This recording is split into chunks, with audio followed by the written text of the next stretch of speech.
Good morning. This is KELOLAND on the go with all you need to know in news and weather as you start your day. Investigators in Sioux Falls are looking into what sparked a fire in the central part of the city. Officials say it happened just after 2 o'clock this morning in the area of Euclid Avenue. One person was still inside when crews arrived. Firefighters were able to get them out. Our KELOLAND news crew was on scene and able to capture this video. Sioux Falls police were seen swabbing a gas can. A firefighter was also seen testing something from the can. The man accused of shooting another man at a Rapid City hotel earlier this year will appear in court later today. The Pennington County State's attorney says charges have been upgraded against Quincy Bearrobe. Arraignment is set for 2:15 p.m. Authorities say Bearrobe shot 19-year-old Myron Poirier Jr. at the Grand Gateway Hotel in March. Following the shooting, the owner made comments on Facebook threatening to ban all Native Americans from the hotel and Cheers Sports Bar. A class action lawsuit has been filed against the hotel. The Lincoln County Sheriff's Office says it's confident students will be safe at school today after investigating a threat. The Harrisburg superintendent says district administration worked with law enforcement to determine the viability and details. In a message to parents, officials say the threat was a social media message towards the high school. The superintendent says they will release more information when they can. One woman is dead after being hit by a car over the weekend. The South Dakota Department of Public Safety says it happened north of Marty just before 11 o'clock Saturday night. A car was southbound when it hit the 26-year-old who was lying in the roadway.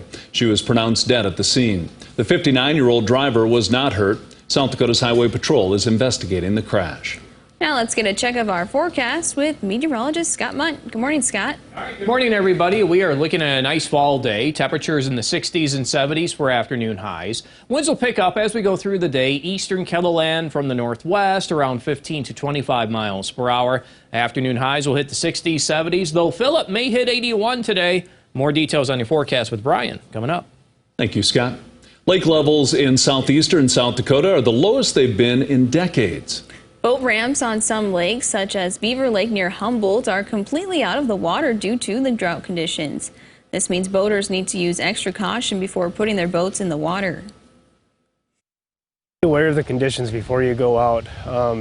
Check the lake itself, or if you're not in the area, call your local Game Fish and Parks office and find out some of the conditions of the boat ramps around the lakes. And then once you get there, just take it slow. Game Fish and Parks say the low water levels may result in some winter kill of fish, but it shouldn't be too bad. The Gold Star family's memorial was unveiled at the Veterans Memorial Park in Sioux Falls yesterday afternoon.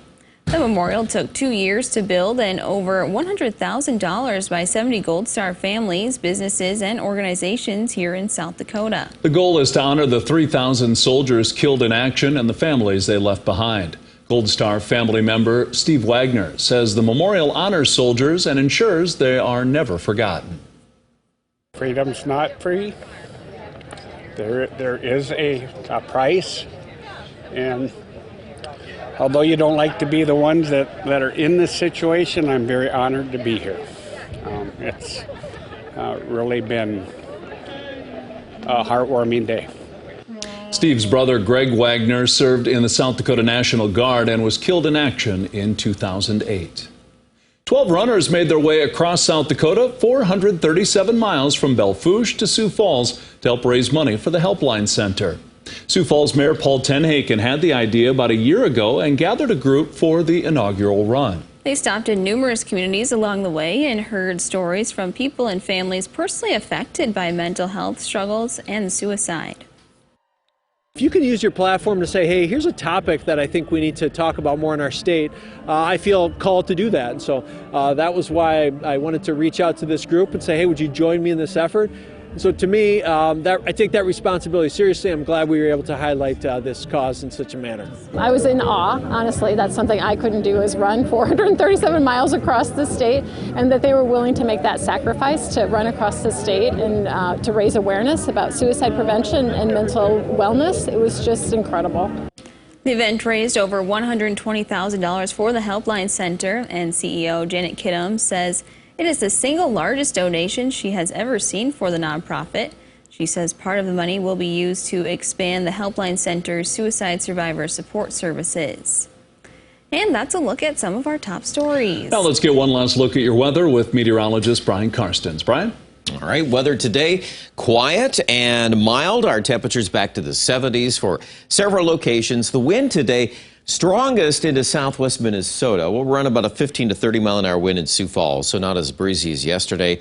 We're looking at, really for the most part though, the continuation of dry skies, and tonight we'll also have that feature at hand, and also overnight lows generally in the lower to middle 40s across eastern KELOLAND. There'll be a few 30s as well. Brookings could be in that category, maybe Watertown and Sisseton. The main thing tomorrow is this cold front, which comes in from northern Minnesota. It's going to kind of back in a northeast wind. That'll cut our highs. I think we'll stay in the 60s. Sioux Falls, mid-upper 60s, and pretty similar to that in Aberdeen. One question we have right now is the effect of the dry air and the wind, all those things that could lead to some patchy frost in western Minnesota by Wednesday morning. We'll keep an eye on that if that does become more of an issue. But in the meantime, a warm afternoon today for much of central and western South Dakota. Middle to upper 70s, close to 81 there in Phillip.